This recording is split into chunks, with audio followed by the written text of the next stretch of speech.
Imagine creating something just once, but selling it literally an infinite amount of times. Zero physical shipping costs, zero inventory taking up space in your garage, absolutely no supply chain headaches, and virtually 100% profit margins after you put in that initial time. Honestly, that's the sheer power of digital products. In this explainer, we're going to unlock one of the absolute best, most accessible, and most profitable entry points into this whole space: digital planners. It's an industry that perfectly blends your creativity with some massive buyer demand. Here is our roadmap for today. We're moving chronologically, step by step, straight to the virtual sales floor. First, understanding digital planners. Second, strategy and niching down. Third, design tools and elements. Fourth, packaging and testing. And finally, launching and selling. All right, part 1, understanding digital planners. Okay, let's dive into this. What actually is a digital planner? Simply put, it's an interactive organizer that's built specifically for tablets, computers, and phones. Now, the real magic here happens when users open these files inside popular note-taking apps. Think GoodNotes or Notability. You aren't just handing them some static, boring document. You're providing a highly functional, seamless tool. A true digital planner features clickable tabs, linked monthly and weekly sections, and buttons. That interactivity, the ability to just tap a tab and instantly jump to a specific habit tracker or calendar week, that is the core value of the product. It's a real game changer. And this really brilliantly illustrates the distinction between a true digital planner and just a standard printable one. Because a printable planner is kind of static, right? It's designed to be printed out on physical paper and written on by hand with a pen. But a digital planner, that lives entirely on screen. It is fully interactive. That sophisticated hyperlinked navigation is exactly why an interactive digital planner can command a much higher premium price than just a simple printable file. You're not just selling paper, you are selling a premium digital experience. So why do these sell so consistently well? Well, it really comes down to a super powerful business model. First off, instant access. The buyer clicks purchase and boom, the file is instantly in their inbox. There's no waiting around for them, and for you, no packing or shipping. Second, the low marginal cost. This is huge. You design this planner one time and you can sell it 10 times, 100 times, or 10,000 times at essentially zero additional cost. And finally, built-in buyer demand. You don't actually have to convince people they need planners. Platforms like Etsy already have massive active audiences who are actively searching for them every single day. Moving right along to section 2, strategy and niching down. Before you design a single page, you have to make this crucial structural decision. It's fascinating how this one simple choice dictates your product's entire life cycle. You got to decide right out of the gate, are you going dated or undated? A dated planner is built around a specific calendar year. It feels very polished, very structured, but it has a built-in expiration date. Once that year ends, its usefulness ends. An undated planner, on the other hand, lets the user fill in their own dates. This means your product is completely evergreen. You can market and sell an undated planner beautifully year-round, which makes it a fantastic, much lower-stress starting point if you're a brand new seller. Now, beyond the dates, you absolutely have to choose an audience. Generic daily planners, they're everywhere. That general market is heavily saturated. But the moment you narrow your focus, say to a fitness tracker, an academic study planner, a small business management tool, or even a self-love journal, you gain a massive competitive advantage. Niche planners solve highly specific problems for highly targeted buyers. It makes your marketing copy so much easier to write, and it puts you right in front of an engaged audience that is absolutely desperate for exactly the solution you've built.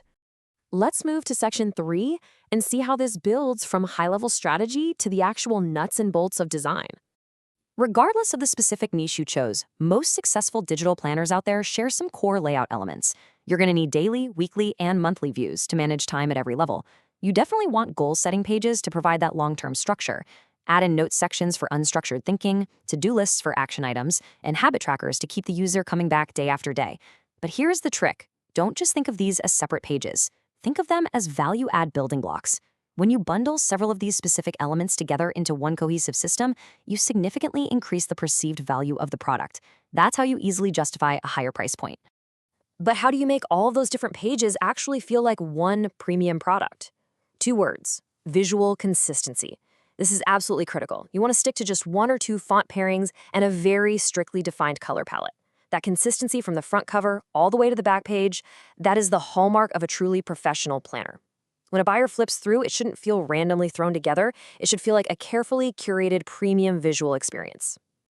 And if you're worrying about the tech, don't. The tech barrier is a total myth. If you are a complete beginner, platforms like Canva, Microsoft PowerPoint, and Google Slides are perfect. They use super intuitive drag and drop editing and require literally zero prior training. You can absolutely build a bestseller right there.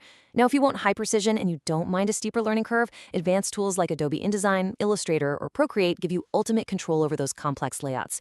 But the point is, anyone can start building right now regardless of their experience level. All right, section 4. Packaging and testing. We are getting into the critical final phase here. Okay, so you've built your absolute masterpiece. What's next? Your beautiful planner must be exported as a PDF file. Why?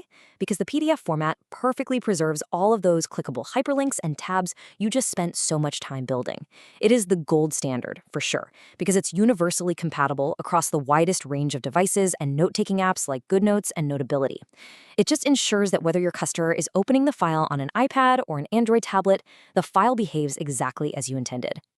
Now, I have to shift to a slightly cautionary tone here, because this is a real danger moment. A single broken link can lead to refund requests and negative reviews that can completely tank your shop's ranking. You must thoroughly test your finished PDF on an actual tablet. Click through every single hyperlink, every tab, every navigation button. Even if your planner has hundreds of pages and the testing feels incredibly repetitive, actually, scratch that, especially if it has hundreds of pages, do not skip this step. A flawless user experience is ultimately what protects your brand. Finally, section 5. Launching and selling. Time to reach the buyers. You've got a fully tested premium product. It's time to shift our energy to the absolute best part, turning that digital file into actual income. So where should you start selling? Honestly, the answer is Etsy. Etsy remains the ultimate beginner-friendly marketplace because the startup costs are incredibly low. We're talking essentially just small listing and transaction fees, but more importantly, it already has a massive active audience searching for digital downloads. You aren't trying to pull cold traffic to some unknown website. You're basically setting up your shop inside a bustling digital mall where buyers are already walking around, specifically looking for planners. Of course, you still have to get those buyers to actually look at your specific listing, right? Driving traffic starts with Etsy SEO, optimizing your titles, tags, and descriptions with exact search terms. But definitely don't stop there. Planners are highly visual products. This means platforms like Pinterest and Instagram are incredibly powerful for driving free organic traffic. You really want to create beautiful, high-quality mock-up images showing your planner being used on a tablet just to capture that attention. Once you see what converts organically, then you can confidently accelerate those results with paid ads. Wow, we have covered a lot of ground today, so let's distill this entire journey down to a satisfying, achievable checklist. This is your ultimate payoff. Step 1, define your planner. Decide on the format and whether it's dated or undated. Step 2, choose a specific niche so you aren't designing something generic. Step 3, design your pages using the right tool for your skill level. Step 4, export as a PDF and rigorously test every single hyperlink. And step 5, list your product on Etsy and market it using SEO and visual platforms. That is your complete blueprint right there from concept to commerce.